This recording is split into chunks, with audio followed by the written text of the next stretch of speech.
Hello guys, আসসালামু আলাইকুম। কি অবস্থা সবার? সবাই কেমন আছেন? আশা করি ভালো আছেন। আলহামদুলিল্লাহ আমিও ভালো আছি। আজকে বেসিক্যালি আমরা কথা বলবো মাল্টা নিয়ে, ইউরোপের একটি দেশ। মাল্টাতে আপনি কেন আসবেন, এখানে আসলে আপনি কি কি সুযোগ সুবিধা পাবেন, এখানে আপনার স্যালারি কেমন হবে, কোন কোন কাজের অপরচুনিটিটা বেশি রয়েছে, এবং এখানে আসলে আপনি কতদিনের নাগরিকত্ব পাবেন, এভরিথিং আজকে আমি আপনাদের সঙ্গে ইনফরমেশনটা শেয়ার করব। তার আগে বলে নিই, আপনি যদি আমাদের চ্যানেল নতুন হয়ে থাকেন তাহলে অবশ্যই চ্যানেলটি সাবস্ক্রাইব করে দেবেন এবং পাশে আসা বেল আইকনটি চেপে দেবেন। আর যদি অলরেডি সাবস্ক্রাইব করে থাকেন, thanks a lot. So let's get start the video. তো চলুন ফার্স্ট অফ অল আসি মাল্টার ছোট্ট একটা পরিচিতি দিয়ে। হয়তোবা অনেকেই জানেন না, মাল্টা একটা স্যানজেনভুক্ত দেশ। এদেশের আয়তন হলো 316 বর্গ কিলোমিটার এবং এর জনসংখ্যা মোটামুটি 5 লক্ষ সামথিং, আই মিন অ্যারাউন্ড 5 লক্ষের কাছাকাছি। এখানকার প্রচলিত মুদ্রা ইউরো। আর 1 ইউরোর সমান কত টাকা, এটা আপনারা যেদিন ভিডিওটি দেখতেছেন আপনি আপনার গুগলে গিয়ে 1 ইউরো সমান বিডিটি বা বাংলা টাকা লিখে সার্চ দিলে আপনারা পেয়ে যাবেন। তো চলুন এবার আসা যাক যে মাল্টাতে আপনি কেন আসবেন, এখানে কি কি সুযোগ সুবিধাগুলো রয়েছে। ফার্স্ট অফ অল আমি বলবো যে আমরা এমন একটা দেশ খুঁজি। বর্তমান বাংলাদেশের প্রেক্ষাপটে যে অবস্থা, আপনারা জানেন যে ইন্ডিয়ার ভিসা বন্ধ, বা ইন্ডিয়ার ভিসাটা খোলা থাকলেও double entry visa, medical visa, everything এইসব নিয়ে অনেকটা প্যারা হয়ে যায়। আই মিন এম্বাসি ফেস করাটা আমাদের জন্য অনেক টাফ হয়ে যায়। বাট আপনি যদি মাল্টাতে আসতে চান তাহলে আপনি আপনার ভিসার সকল কার্যক্রম বাংলাদেশে বসে ঢাকাতে আপনি সেরে নিতে পারবেন। এটা একটা ভালো দিক। তার কারণ হচ্ছে মাল্টার জন্য যে সকল এম্বাসির কার্যক্রমগুলো থাকে এগুলো সব আপনি আপনি ঢাকাতে বসেই, মাল্টার কনসালেট অফিস রয়েছে সেখানে করতে পারবেন। তো চলুন এবার আসা যাক দ্বিতীয় যে কারণটা আমি বলবো সে বিষয়ে কথা বলি। বর্তমানে ইউরোপের যে অবস্থা, আপনি যদি পর্তুগালের দিকে তাকান, বা আপনি যদি ইটালির দিকে তাকান, বা ফ্রান্সের দিকে তাকান, সেই সব দেশের দিকে তাকালে দেখা যাচ্ছে যে মোটামুটি আপনার যে থাকার যে জায়গাটা, সেই জায়গাটা নিয়ে একটা হ্যাসেল হয়, একটা প্যারা হয়। দেখা যাচ্ছে যে ছোট্ট একটা রুমে 3 জন 4 জন খুব খুব করে থাকতেছে এবং অনেক হিজিমিজি গিজিবিজি হয়ে যাচ্ছে। থাকার যে বিষয়টা, সেই দিক থেকে মাল্টাটা অনেক স্যাটিসফাইড। আপনি চাইলে মাল্টার যে বাসস্থানগুলা, এগুলো আপনি অনেক নিট অ্যান্ড ক্লিন এবং পরিপাটি পাবেন, এবং খুব সহজেই আপনি একটা বাসার রেন্ট নিতে পারবেন। এবার আসলে দ্বিতীয় যে সুবিধাটা সেটাই দেখেন। আমরা বাংলাদেশি, আমরা বাংলা খাবার খেতে স্বাচ্ছন্দ্য বোধ করি এবং পছন্দ করি। মাল্টা যেহেতু খুব শর্ট এবং খুব ছোট একটা শহর, সেক্ষেত্রে আপনি মাল্টাতে অনেক বাংলাদেশি ভাইদের গ্রোসারি শপ রয়েছে এবং অনেক ইন্ডিয়ান ভাইদের গ্রোসারি শপ রয়েছে। আপনি চাইলে আপনার যে দেশীয় যে খাবারগুলো, বাংলাদেশি যে খাবারগুলো, এগুলো খুব সহজেই আপনি খুব হাতের কাছেই মাল্টাতে অ্যাভেলেবেল পাবেন। আর আরও একটা বড় প্লাস পয়েন্ট সেটা হচ্ছে যে মাল্টাতে ট্রান্সপোর্টেশন একদম ফ্রি। আপনি আসার পরে 17 ইউরো দিয়ে আপনি যদি একটা কার্ড করে ফেলেন, তো তাহলে আপনি যতদিনই থাকবেন আপনার ট্রান্সপোর্টেশন এভরিথিং সবকিছু ফ্রি। সো মাল্টা যেহেতু একটা ছোট শহর, সেক্ষেত্রে আপনি আপনার ডকুমেন্টস বা আপনার যে অফিসিয়াল যে কাজগুলো, আই মিন আপনার পিআর পেতে যে অফিসে দৌড়াদৌড়ি করতে হবে, এভরিথিং কাজগুলো আপনি খুব অল্প সময়ের ভিতরে এবং নির্দিষ্ট ডেটে নির্দিষ্ট সময়ে করতে পারবেন। তো চলুন এবার পরবর্তী বিষয়ে আসি। সেটা হচ্ছে যে মাল্টা এমন একটা দেশ, এটা হচ্ছে একটা ডেভেলপিং কান্ট্রি, আই মিন ইউরোপের একটা ডেভেলপিং কান্ট্রি। অন্যান্য যে বড় বড় সেন্ট্রাল ইউরোপের যে দেশগুলো রয়েছে, সেদিকে তাকালে আপনি দেখা যাচ্ছে অনেকটা সময় সাফার করবেন এবং কাজের একটা হ্যাসেল বা একটা প্যারা হয়ে যায় যে আপনি কাজ পাবেন না। অ্যান্ড দেন আপনি আপনার যে রেসিডেন্ট যে কার্ডটা, টিআরসি যে কার্ডটা, এটা পেতে অনেকটা বেগ পোয়াতে হয়। বাট মাল্টার ক্ষেত্রে সেটা আপনার হবে না। আপনি আসার পরে যেই পর্যন্ত আপনি কার্ড হাতে না পাবেন সেই পর্যন্ত আপনি কোনো কাজই করতে পারবেন না। So it's a big opportunity, because আপনি যে কোম্পানির মাধ্যমে আসেন বা যে কাজে এখানে আসেন না কেন, সো এখানে আসলে আপনার কোম্পানি আপনাকে খুব অল্প সময়ে আপনাকে যে টিআরসি কার্ডটা সেটা করে দিবে। তো চলুন এবার আসা যাক ভিসা প্রসেসিং এর ব্যাপারে। আপনি যদি মালটা আসতে চান, তাহলে আপনার ভিসা প্রসেসিং এর ব্যাপারে কি কি ডকুমেন্টস গুলো আপনার লাগবে সে বিষয়ে আসার আগে ছোট্ট একটা অনুরোধ, ভিডিওটা যদি ভালো লেগে থাকে এবং ইনফরমেটিভ মনে হয় তাহলে অবশ্যই লাইক, কমেন্ট এবং শেয়ার করবেন। অ্যাটলিস্ট আমাকে সাপোর্ট করার জন্য হলো আমাদের চ্যানেলটাকে সাবস্ক্রাইব করে রাখবেন। ফার্স্ট অফ অল আমি বলবো ডকুমেন্টস এর কথা। এখানে আপনারা সবাই জানেন যে আপনার একটা পাসপোর্ট, এটা একটা ম্যান্ডেটরি জিনিস। পাসপোর্ট আপনার মাস্ট এবং মাস্ট লাগবেই। সেটার মেয়াদ মাল্টার যে ওয়েবসাইট সেখানে দেওয়া রয়েছে যে ন্যূনতম 3 মাস হলেই হবে। আই মিন আপনার পাসপোর্টের এক্সপায়ারিটি ডেটটা যদি 3 মাসের উপরে থাকে, আপনি যেদিন আবেদন করবেন 3 মাসের মতো হলেই আপনি আবেদন করতে পারেন। বাট আমি আপনাদেরকে বলবো যে এত শর্ট সময় নিয়ে ইউরোপের স্যানজেনভুক্ত একটা দেশে আবেদন করার কোনোই প্রয়োজন নেই। আপনি একটু পাসপোর্টের মেয়াদটাকে বেশি করে এবং হাতের সময় নিয়ে আপনি আবেদন করেন। সেক্ষেত্রে আপনারা চাইলে পাসপোর্টের মেয়াদটা মিনিমাম 1 বছর, অ্যাটলিস্ট 1 বছর বা 2 বছর থাকলে ভালো হয়। আর আপনার পাসপোর্টের যে পেজগুলো অ্যাটলিস্ট 3টা পেজ ফাঁকা থাকতে হবে। আর আমি যতটুকু জানি বা যতটুকু মনে করি, বাংলাদেশ থেকে যারা ইউরোপ, আমেরিকা বা পৃথিবীর বিভিন্ন দেশে আসতে চান, আই মিন প্রবাসী জীবনে পা দিতে চান, তারা মোটামুটি সবাই ব্ল্যাঙ্ক পাসপোর্টই থাকে।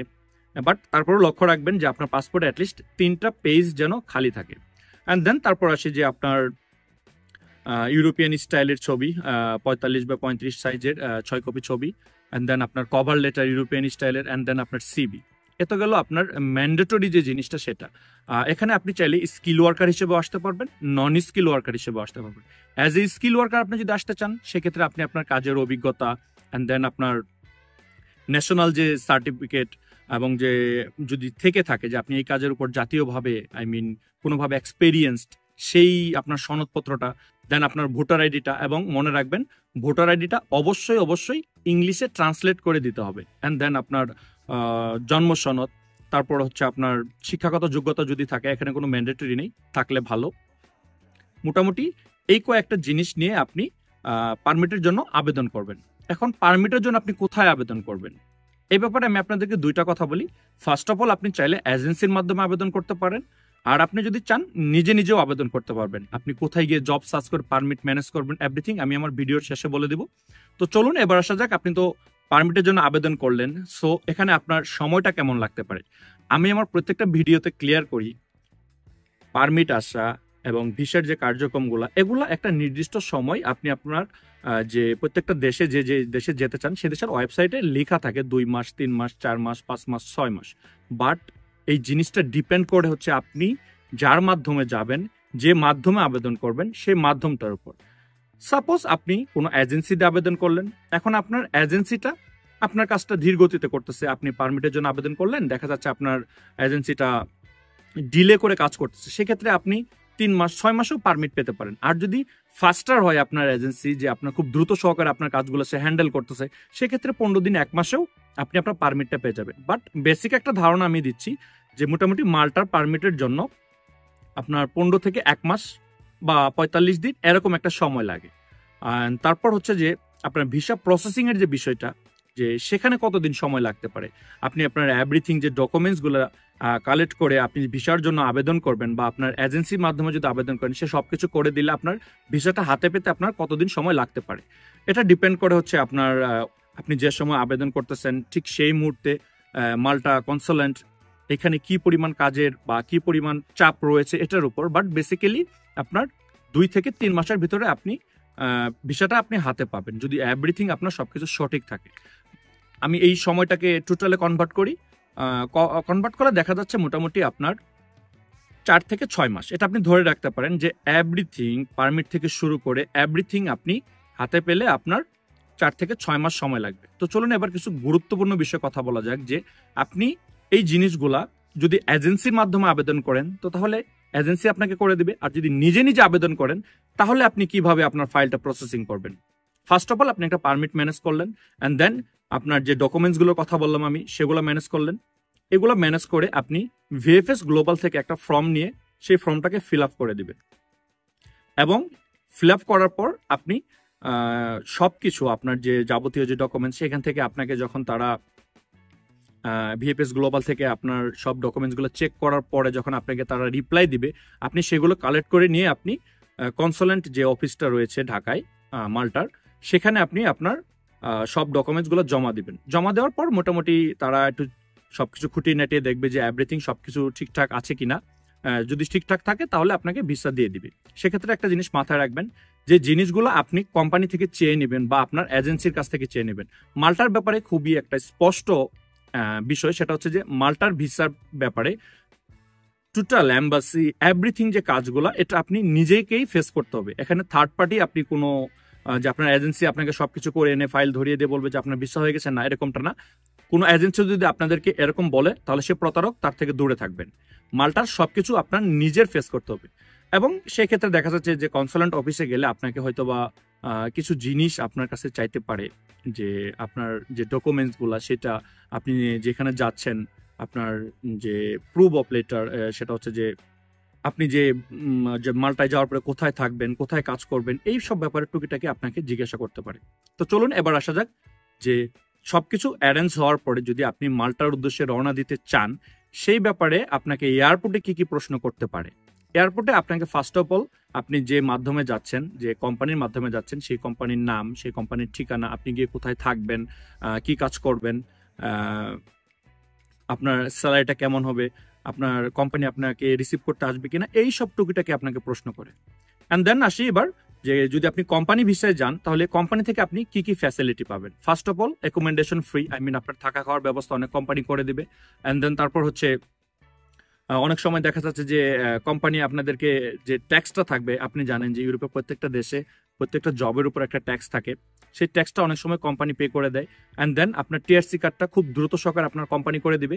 এখানে একটা জিনিস মাথায় রাখবেন যে এটা একটা নির্দিষ্ট মেয়াদে আসা হয় মালটাতে, সেটা হচ্ছে যে 1 বছরের ক্ষেত্রে, 2 বছরের ক্ষেত্রে বা এরকম যদি হয়ে থাকে, সেটা প্রত্যেকটা বছর আপনার কোম্পানি আপনাকে সেটাকে এক্সটেনশন করে দিবে। এই হচ্ছে আপনার যদি কোম্পানি বিষয়ে আসেন, আপনি কোম্পানি থেকে এরকম একটা ফ্যাসিলিটি পাবেন। তো চলুন এবার আসা যাক যে কি কি কাজের অপরচুনিটি রয়েছে অ্যাজ এ স্কিল ওয়ার্কার পৃথিবীর সব দেশেই। অ্যাজ এ স্কিল ওয়ার্কার পৃথিবীর সব দেশেই আপনি ভালো একটা স্যালারি পাবেন এবং ভালো কাজের অপরচুনিটি রয়েছে। বাট নন স্কিল ওয়ার্কারের ক্ষেত্রে সেটা হচ্ছে আপনার যে কাজের চাহিদাগুলো মাল্টাতে বর্তমানে সবচেয়ে বেশি, সেটা হচ্ছে ট্যুরিজম সেক্টর, সেটা হচ্ছে আপনার হোটেলের সার্ভিং বয়, অ্যান্ড দেন হচ্ছে আপনার রেস্টুরেন্ট জব, অ্যান্ড দেন হচ্ছে আপনার হাউস কিপার, অ্যান্ড দেন হচ্ছে আপনার বিভিন্ন বাংলাদেশি বা ইন্ডিয়ান ভাইদের যে শপগুলোতে থাকে সেখানে লোক নেয়, আই মিন আপনাকে সেলসম্যান এসব। আর যদি স্কিল ওয়ার্কের ক্ষেত্রে আসেন, আপনি ডক্টর, নার্স, এই ব্যাপারে আমি আশা করি সবাই জানেন যে স্কিল ওয়ার্কার যে যে বিষয়ের উপর পারদর্শী সেই বিষয়ে আপনি আপনার কাজগুলোকে খুঁজে নিতে পারবেন। সো এবার আসা যাক যে আপনি মাল্টাতে আসলে আপনার স্যালারিটা কেমন হবে। দেখেন, মাল্টা একটা যেহেতু উন্নয়নশীল দেশ, আই মিন ইউরোপের তুলনায় বাংলাদেশের সাথে কম্পেয়ার তো করবোই না, বাট আপনি যদি ইউরোপের অন্যান্য দেশের সাথে কম্পেয়ার করেন, সেটা হচ্ছে আপনার লিথুনিয়া, লাটভিয়া, দেন তারপর হচ্ছে আপনার ক্রোয়েশিয়া বা অন্যান্য যে দেশগুলোর ক্ষেত্রে, এগুলোতে যদি আপনি কম্পেয়ার করেন, সেক্ষেত্রে মোটামুটি মাল্টার স্যালারিটা একটু হাই থাকবে। তার কারণ হচ্ছে মাল্টায় গভর্নমেন্ট ইস্যুকৃত স্যালারিটা হচ্ছে আপনার 835 ইউরো। এটা হচ্ছে উইদাউট আপনার ট্যাক্স এবং ভ্যাট। আমি ওই যে বলে দিলাম, ট্যাক্স ভ্যাটটা অনেক সময় আপনার কোম্পানি আপনাকে পে করে দিবে, সেক্ষেত্রে আপনি আপনার সম্পূর্ণ স্যালারিটুকুই আপনি পেয়ে যাবেন। আর এখানে আপনি মাসে 30 দিন কাজ হয় না, আপনারা জানেন, বাট মাল্টায়ের পরিপ্রেক্ষিতে অনেক সময় আপনার বেশি কাজ করার অপরচুনিটি বা সুযোগটা থাকে। আপনি যদি বেশি কাজ করেন তাহলে আপনি আর একটু বেশি স্যালারি পাবেন। আর সবচেয়ে যে বড় কথাটা হচ্ছে মাল্টাতে আপনি হিউজ পরিমাণ কাজের অপরচুনিটি পাবেন। অন্যান্য জায়গায় যে এরকমটা যে আপনার কনস্ট্রাকশন ওয়ার্কার, তারপর হচ্ছে আপনার ফার্মিং সেক্টর, এগ্রিকালচার সেক্টর, এরকম যে সেক্টরগুলো থাকে, এই সেক্টরগুলোতে আপনি আপনার নির্দিষ্ট সময় কাজ করার পরেও আপনি চাইলে কাজ করতে পারবেন। এটা একটা ভালো অপরচুনিটি মাল্টার ক্ষেত্রে। তবে একটা কথা আপনাদেরকে আমি বলে রাখি যে মাল্টার ওয়েট একটু ডিফারেন্ট। সেটা হচ্ছে যে আপনি যার মাধ্যমে যাবেন, যেখানে যাবেন, ঠিক আপনি সেখানেই কাজ করবেন। এবং আপনি যদি মানে আপনার যে টিআরসি কার্ডটা, এটাকে যদি আপনি এক্সচেঞ্জ করতে চান বা আপনি যদি চেঞ্জ করতে চান, তাহলে আপনার যেই কোম্পানি বা যে মালিকের মাধ্যমে আপনি মাল্টাতে আসছেন তার অনুমতি 100% লাগবে, আই মিন এনওসি লেটারটা 100% লাগবে। তো চলুন এবার কথা বলা যাক যে এখানে আসতে আপনার কেমন খরচ হতে পারে। আই মিন আপনি যদি মাল্টায় আসতে চান আপনার কেমন খরচ হতে পারে। কারণ হচ্ছে যে খরচের ব্যাপারটা আমাদের মাথায় রাখতে হবে। ফার্স্ট অফ অল আমি বলবো যে যদি আপনি নিজে নিজে আবেদন করেন, সে থেকে 2 থেকে 3 লাখ টাকা এনাফ। আর আপনি যদি কোনো এজেন্সি বা থার্ড পার্টির মাধ্যমে আবেদন করতে চান, সেক্ষেত্রে 8 থেকে 10 লাখ টাকা পর্যন্ত তারা চার্জ করে থাকে। তো চলুন এবার কথা বলা যাক যে আমি বলেছিলাম যে নিজে নিজে কিভাবে আবেদন করবেন সে ব্যাপারে কিছু কথা বলি। ফার্স্ট অফ অল আপনি যদি মাল্টায় নিজে নিজে আবেদন করতে চান, তাহলে আমি যেসব ডকুমেন্টসগুলোর কথা বললাম সেই সব ডকুমেন্টসগুলো আপনি কালেক্ট করে আপনি জব ইন মাল্টা এটা লিখেও সার্চ করতে পারেন। আর এখন আপনার যে স্ক্রিনে দেখতে পাচ্ছেন জব হান্ট, এইখানেও আপনি সার্চ করতে পারেন। আর আরও কিছু অথেন্টিক ওয়ে রয়েছে, আপনি ইনডিড বা জব সার্চ, এইসব যে আপনার অনলাইন বেসড যে জব ওয়েবসাইটগুলো থাকে আপনি সেখানে সার্চ করতে পারেন। বাট আমি এখন যে ওয়েবসাইটটা দেখালাম এটা হচ্ছে শুধুমাত্র মাল্টার জন্য। আপনি এখানে গিয়ে আপনি আপনার পছন্দ মতো জবটাকে চুজ করতে পারবেন। দেন তারপর আপনি যে বিষয়ে যেতে চাচ্ছেন বা আপনি যে জবের জন্য পারফেক্ট, আপনি সেই কোম্পানিতে আপনি এখানে দেখেন অনেকগুলা জব অপরচুনিটি এবং ভ্যাকেন্সি খালি রয়েছে। আপনি কি কি জব ভ্যাকেন্সিগুলা খালি পাচ্ছেন সেখানে আপনি কালেক্ট করার চেষ্টা করবেন সবগুলো। আপনি একটাতে আবেদন করে যে বসে থাকবেন এমনটা না। এখানে যদি আপনি একই কাজ, সাপোজ আপনি একটা, সেটা হচ্ছে যে আপনি ধরেন আপনি কোনো ওয়েল্ডার বা মেশনের কাজের উপর পারদর্শী, তাহলে এখানে আপনি দেখতে পারবেন যে হাজার হাজার লোক এখানে অ্যাড দিয়ে রেখেছে তাদের কোম্পানিতে লোক লাগবে, বাট আপনি একটা কোম্পানিতে আবেদন করে বসে থাকবেন না। আপনি 3-4টা জায়গায় আপনি সিভি ড্রপ করেন, আপনার যেসব ডকুমেন্টসগুলো এখানে লাগবে তারাই আপনার সঙ্গে বলে দেবে যে আপনার কি কি ডকুমেন্টসগুলো প্রয়োজন হবে। আমি যেগুলো বললাম এগুলো ম্যান্ডেটরি, এর বাইরে কোম্পানি যে ডকুমেন্টসগুলো আপনাকে চাইবে আপনি সেইগুলো ডকুমেন্টস দিয়ে আপনি 2টা 3টা 4টা 5টা যে যতটা পারেন আবেদন করে রাখেন। একটা না একটা থেকে ইনশাল্লাহ আপনার লাক যদি ভালো হয় তাহলে রেসপন্স আসবে। তো এবার কথা বলবো যে 2024 সালে বাংলাদেশের যে অবস্থা, সে অবস্থায় মালটা আসলে আপনি কতটা লাভবান হবেন বা আপনার আশাটা কতটুকু যৌক্তিকতা রয়েছে। দেখেন, ফার্স্ট অফ অল আমি বলবো বাংলাদেশের সার্বিয়া, বাংলাদেশের নর্থ মেসিডোনিয়া, বাংলাদেশের পোল্যান্ড, যে সকল দেশগুলো রয়েছে বুলগেরিয়া, হাঙ্গেরি, এই সকল দেশগুলো নিয়ে মোটামুটি খুব টাফ হয়ে যাচ্ছে ডে বাই ডে। আর সবচেয়ে বড় কথা, সার্বিয়া নিয়ে তো অনেক প্রতারণায় চলতেছে, বাংলাদেশে ফেক পারমিট, ফেক ভিসা পর্যন্ত দিয়ে দিচ্ছে। সেই ক্ষেত্রে আপনি যদি মাল্টার জন্য আবেদন করেন আপনি প্রতারিত হওয়ার কোনো চান্স নেই। তার কারণ হচ্ছে এভরিথিং আপনি নিজে ফেস করতে পারবেন। আর মাল্টায় সবচেয়ে প্লাস পয়েন্টে যেটা, সেটা হচ্ছে আপনার এজেন্সিও যদি আপনার জন্য আবেদন করে থাকে তাহলে আপনাকে ভিএফএস থেকে এবং আপনার যে কনসুলেন্ট মাল্টার অফিস, সেখান থেকে আপনাকে যে ট্র্যাকিং নাম্বারটা দিয়ে দিবে, সেই ট্র্যাকিং নাম্বারটা দিয়ে আপনি দেখতে পারবেন যে আপনার ভিসার কার্যক্রমগুলো কতটুকু এগোচ্ছে, কতটা প্রগ্রেস হচ্ছে বা কতটা এগিয়ে যাচ্ছে, সবকিছু আপনি ওই ট্র্যাকিং নাম্বার দিয়ে ট্র্যাক করে দেখতে পারবেন। আর টাকার দিক থেকে যদি আমি বলি, সেক্ষেত্রে দেখা যাচ্ছে সার্বিয়ার জন্য 8-10 লাখ টাকা দিয়ে অনেকেই চেষ্টা করতেছেন, নর্থ ম্যাসিডোনিয়ার জন্য চেষ্টা করতেছেন। সেক্ষেত্রে দেখা যাচ্ছে যে মাল্টা আপনার জন্য একটা বেস্ট অপশন হতে পারে। বাট একটা কথা মনে রাখবেন, যেটা আমি সবসময় বলি, বাংলাদেশের যারা এজেন্সির মাধ্যমে কাজ করবেন, আমি এজেন্সিকে অ্যাজ এ গ্রোসারি শপ, যে মুদির দোকান থাকে, সেই মুদির দোকানের সাথে তুলনা করে আপনাদেরকে জিনিসটা বুঝিয়ে দিচ্ছি। বাংলাদেশের প্রত্যেকটা এজেন্সি মোটামুটি এখন একটা মুদির দোকান, যেখানে আপনি গেলে সবকিছুই পাবেন। আপনি কোথায় যাবেন, চাঁদের দেশে যাবেন, চাঁদের দেশের ভিসাও তারা আপনাকে দিতে পারবে, তারা আপনাকে কোনো না করবে না যে আমার কাছে এটা নাই। বাট আপনি মাথায় রাখবেন, তারা আপনাকে হ্যাঁ করলেও তারা সঙ্গে সঙ্গে আপনাকে কোনো পারমিট বা আপনার কার্যক্রমগুলো করতে পারবে না। কারণ বাংলাদেশের বেশিরভাগ এজেন্সি আপনার কাছ থেকে ফাইল জমা নেওয়ার পর তারা চেষ্টা করে আপনাকে একটা পারমিট ম্যানেজ করে দেয় থার্ড পার্টির মাধ্যমে। কারণ বাংলাদেশের বেশিরভাগ এজেন্সি তারা ঢাকাতে বসেই, যারা মাল্টাতে থাকে বা বিভিন্ন দেশে যে যেখানে থাকে, সেইখান থেকে তারা পারমিট ম্যানেজ করে আপনাকে দেয়। সেক্ষেত্রে একটু সময় লাগে। আমি যে বললাম যে মাল্টা পারমিটের জন্য 15 থেকে 1 মাস বা 45 দিন মতো সময় লাগবে, এখন হয়তো আমার এই ভিডিও দেখে অনেকে আমাকে কমেন্টস করবেন, ভাই আপনি তো বলেছিলেন 15 দিন বা 1 মাস বা 45 দিনে আমি পারমিট পাবো, তাহলে কেন পাচ্ছি না? তার রিজন হচ্ছে আপনার যে এজেন্সি বা আপনি যার মাধ্যমে আবেদন করছেন সে একজন মুদির দোকানদার, তার হাতে কোনো পারমিট বা কোনো কিছু নেই। আপনার কাছ থেকে ফাইল জমা নেওয়ার পর সে কালেক্ট করে আপনাকে দিচ্ছে। তো চলুন এবার কথা বলি যে মাল্টাতে আসলে আপনি কতটা লাভবান হবেন। ফার্স্ট অফ অল আমি বলবো, মাল্টাতে এসে যে ভুলগুলো আপনি করবেন না। অনেকেই আছে মাল্টাতে এসে 2-4 দিন, 5 দিন, 1 সপ্তাহ না যেতেই এখান থেকে এই মাল্টার ভিসা দিয়ে অন্যখানে চলে যাওয়ার চেষ্টা করে। আমার কিছুদিন আগে একটা ভাইয়ের সঙ্গে কথা হয়, সেই ভাইয়ারা 4 জন একসঙ্গে মাল্টায় আসছিল এবং আসার পরে 1 সপ্তাহের মাথায় তারা মাল্টা ছেড়ে আপনার ইটালিতে যাওয়ার চেষ্টা করছে। কারণ মাল্টা এবং ইটালির যে সিসিলিয়া যে বর্ডারটা, এটা একদম কাছাকাছি। সো উনি বাই এয়ারে যাওয়ার চেষ্টা করেছিলেন, বাট তাকে ইমিগ্রেশনে আটকে দেওয়া হয়েছে এবং তাকে ওইখান থেকে বাংলাদেশেও ফেরত দিয়ে দিয়েছে। এই ভুলগুলো আপনারা কখনোই করবেন না। আপনি মাল্টাতে থেকে যান। আর আপনি মাল্টাতে থাকলে মোটামুটি 3 থেকে 5 বছর এর ভিতর আপনি আপনার যে টিআরসি কার্ড দিয়ে আপনি আপনার পারমিট এবং আপনি আপনার ফ্যামিলি রেসিডেন্টশিপ সবকিছুই পাবেন স্টেপ বাই স্টেপে। বাট এটা ডিপেন্ড করবে আপনার লাকের উপর এবং আপনি যার মাধ্যমে গিয়েছেন বা যে কোম্পানিতে আছেন তাদের উপর। কারণ সেখান থেকে আপনার কিছু পেপারস বা ডকুমেন্টস লাগবে। এটা নিয়ে আমি ইনশাল্লাহ পরবর্তী ভিডিওতে আলোচনা করব। আজকের ভিডিওটা আর বড় করতেছি না। আশা করি ভিডিওটা অনেক ভালো লেগেছে এবং অনেক ইনফরমেটিভ মনে হয়েছে। যদি সেটাই হয়ে থাকে তাহলে অবশ্যই লাইক, কমেন্ট এবং শেয়ার করে যাবেন। ভালো থাকবেন সবাই, আমার জন্য দোয়া করবেন, সবার জন্য দোয়া রইল। আসসালামু আলাইকুম।